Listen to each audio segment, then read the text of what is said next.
it is 4 p.m. that then this was a terrible 12:30 is lunchtime. All you want to do is take a nap. It's like one of those days where you've been staying awake for a long time and you wake up late and you're like, you know what? Today I'm gonna fix my sleep schedule. I'm gonna stay awake all night and then the next day and then I'm gonna sleep really good. That's a terrible idea. That is not how you fix your sleep schedule. I can guarantee you that, guys. Either way, it's finally time. Jaedong versus Bomber. The first map is going to be played on Frost. Ben, I'm pumped. I know that you're pumped for this one. Take it away. It is time, Kev. Spawning down in the bottom right-hand corner of Frost. The blue Zerg player. Guys, this is not EG Suppy. This is EG Jaedong. And he has got a big task in front of him. His opponent up in the top right-hand corner, the red Terran player of Team Red Bull, actually. No longer with StarTail. He has a private sponsorship with Red Bull. This is Bomber. Bomber against Zerg, Ben. I never know what to expect. I think Bomber is extremely solid in every single matchup. A lot of people will obviously say, like, well, TVP could be a little shaky, but that fantastic run that he had in WCS Season 2 was off the back of a lot of TVP victories, where I think he first defeated Grubby and then first, and I think in the playoffs, well, he had Scarlet in the quarterfinals. And TVT, well, actually he just played all the matchup back then. That was just a sick run for Bomber because he played a TVT series in the semifinals and then Jaedong in the finals. That was once upon a time, Ben, and I'm sure that Jaedong did not forget about that series. Losing 0-4 is not something that happens very often to Jaedong.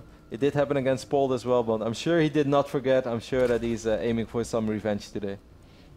Well, it looks like we're going to see a hatch first here out of Jaedong. Sends that drone down really early. But he will be dropping that hatchery here any second now. There we go. Early hatch on Frost. Man, Bomber and Jaedong, they've got some history. And in the past, it's been Bomber who typically comes out ahead.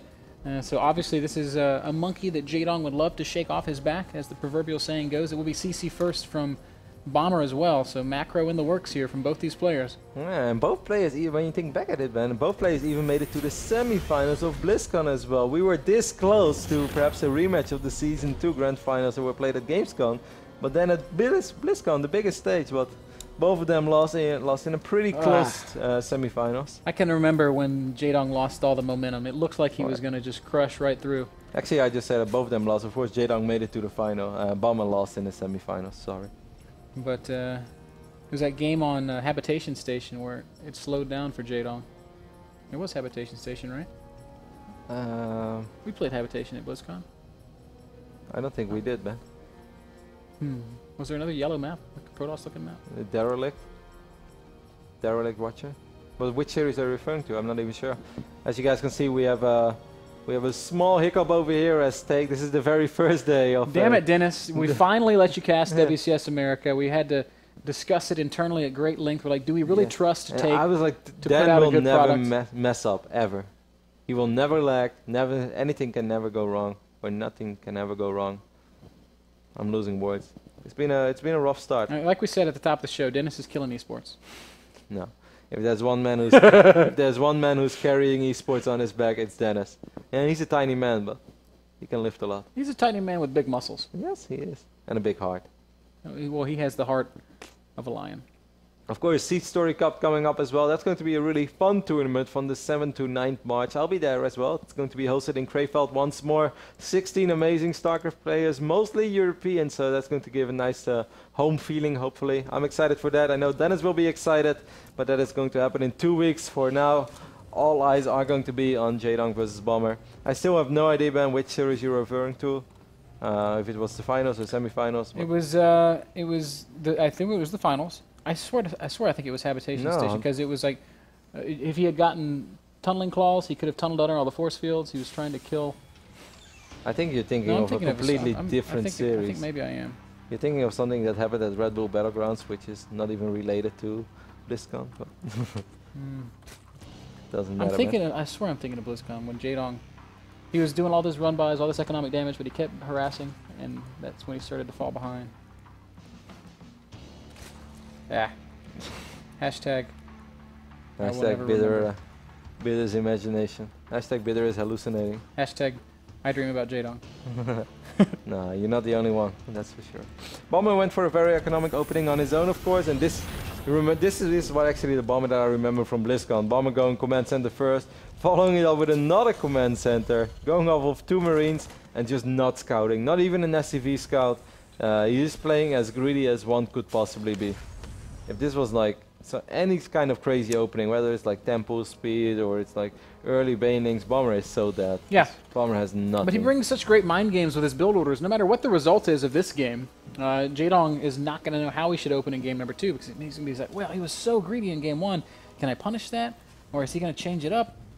And Jaedong did not open up that economically. Of course, Zerg with a bunch of Larva and Jax, they can still recover from this. It's not the end of the world. Yeah. It's not like Jaedong is very far behind. He went hatch cool into a very fast gas, and he's already got his Zergling speed on the way. Yeah, and this opening allows him to drone up like a madman. He's already up 12 workers. So he's going to have a very good economy on his own. Nothing to worry about there for the EG Zerg. I gotta say, this is a wall off that is a little bit susceptible to things like Baneling bust. There are 2 depots there in the front.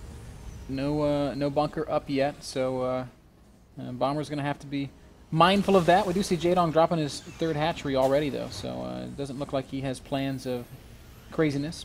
Starport going down, and there's a tech lab nearby. Makes me wonder if we might see some Banshees. Yeah, a couple of Hellions with Banshees out on the map. That's not an opening that Bomber is unfamiliar with. We've seen him do that plenty of times in the past. I do wonder what the follow-up plan is going to be when you open up like this. Of course, things like Stim and Combat Shield are going to be a little later. Is it going to be a single eBay? Is it going to be a double eBay? I do not think that Bomber is going to play mech on Frost. Right, Ben? Right? I don't think so, but I mean, those eBays are awful late. We'll see. Double Evo Chamber is up and running for Jaedong over here on the south side of the map. This first Hellion is going to take some. Hellions. He's going to go up to 6. He's going to go up to 8. Yeah, but that's because he wants to at least make a serious commitment. There's the eBays. Yeah. So, no sense in freaking out. Those Hellions do scout the 3rd base. They might actually catch these drones transferring if they're... If he would only see what we saw. Does Jaedong know about the Banshee? He does not, right? I guess he will expect it. Like, he knows there is a possibility. But he's not prepared for it just yet. Yeah, he hasn't built any Spore Crawlers, so there's no cloak, miscontrol here by Bomber Ben. He's going to lose 1 Hellion before this all starts. But he gets a couple of really juicy shots in return. 4 or 5 Zerglings will bite the dust. Well, Jaedong doing a good job with his initial creep spread already, completely connecting all of his bases. Bomber's going to work on the Queen. And he's focusing the Queen with a lot of energy. There's no transfuse on the other one.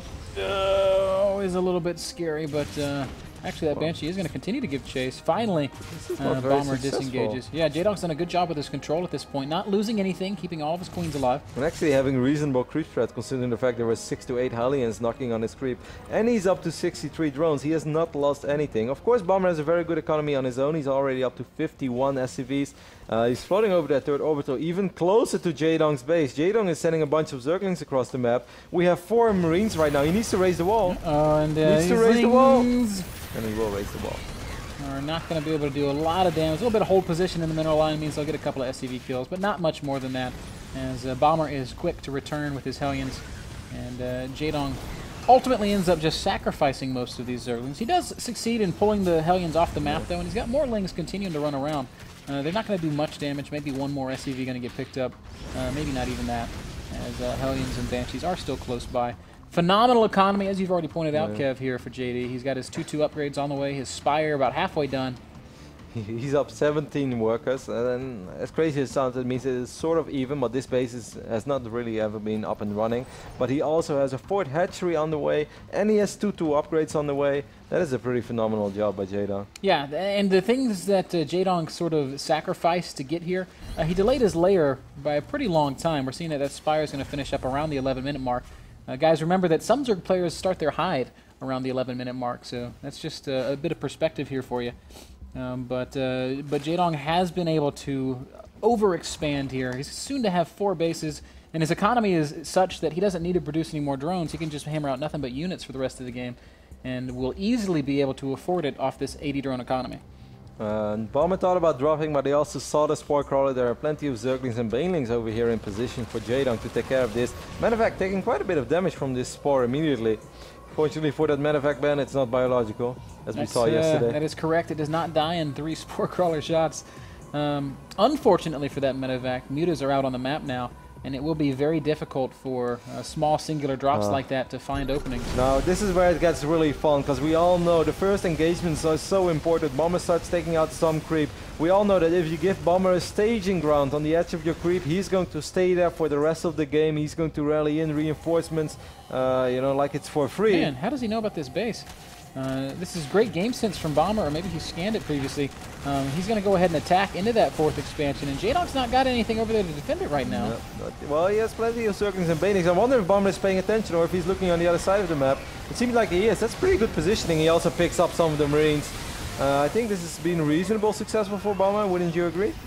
I would call it very successful for Bomber, as he did kill a handful of Mutalisks there. The Muta count right now is only at 4, so... And also look at Jaedong's entire army right now, has to worry. This is really awkward to engage as well for Jaedong, because either he sends stuff on the high ground, but then he also knows that Bomber's just going to pick it up. If he doesn't send enough, he's just going to lose the Zerglings. Bomber is playing this very well. Great position here for Bomber, and as we can see in the minimap, there are reinforcements streaming across the middle of the map. This is Bomber's TVZ, man. Yeah, you're right, but Jaedong's doing a good job with his macro. He's got 24 more Lings on the way. He's even added in some more drones to replace what he lost there in that initial engagement. I feel Jaedong has enough there. This is a little awkward that there is no creep, and that makes these Zerglings and Banelings a little less effective. Now look at this conga line of units from Bomber all the way across the map. Jaedong is going to stream in with an engagement here. Muta's going to try to focus down some medevacs. The Banelings doing a very good job thinning out the Marine numbers, but did they do enough? As long as there are Marines remaining. Look at these reinforcements from Bomber, and this is never going to stop, man. We have seen this so many times. If Bomber wins an engagement, this is just not going to stop. This is going to keep on pouring in. This is now a dead base. I don't think Jaedong can do anything more to stop it. Look at the macro from Bomber. My mind is blown. You can literally connect the dots from Jaedong's 4th all the way to Bomber's natural. And those are all red dots, by the way, and each of them representing a Marine. That's a lot of Marines. Burrow being used. Jaedong is going to try to pick up some reinforcements, but these Marines are pretty strong. 2-2 is ready for Jaedong right now. If there's one way to perhaps get back in this game, get a fantastic fight, this is the moment where it's 2-2 against 1-1, maybe with some miraculous bailing engagements, but Bomber is very methodical about this. He's going to throw down a scan, he's going to take care of the creep, and this was a pretty convincing game 1 so far by Bomber. He makes it look so easy. He's up 60 supply, and you know, that's just what he does. Wow. That's the absolute power of the very eco-focused opening we saw from Bomber. CC first into an almost immediate 3rd command center. Makes you wonder why any Terran would ever go Reaper expand. Scan goes down as well. Burrow Banelings, Ben. Well, I know you're a big fan of it. It's not going to do the trick now. Not this time. As Bomber is doing a good job of pushing back that creep, just refusing to take big fights on creep. Upgrades are ready within 5 seconds for Bomber as well, so it's going to be completely even upgrade-wise. Yep, some Banelings are going to come out and get a few reasonable connections, but Bomber has so many units here. He's maxed out against 160 supply Zerg. The Terran army. A lot of Banelings rolling in though. A few of these Marines are a little bit clumped up. Oh my, Terran is so good. Bomber, you're doing it so well. Splitting up brilliantly. Jaedong's just going to tap out. Good game gets called, and Bomber makes it look effortless in game number 1. That is a convincing win if I've ever seen one. Yep, there was one real engagement. That's just most of the time how the Bomber's openings go. Like, Bomber tries to do something early on to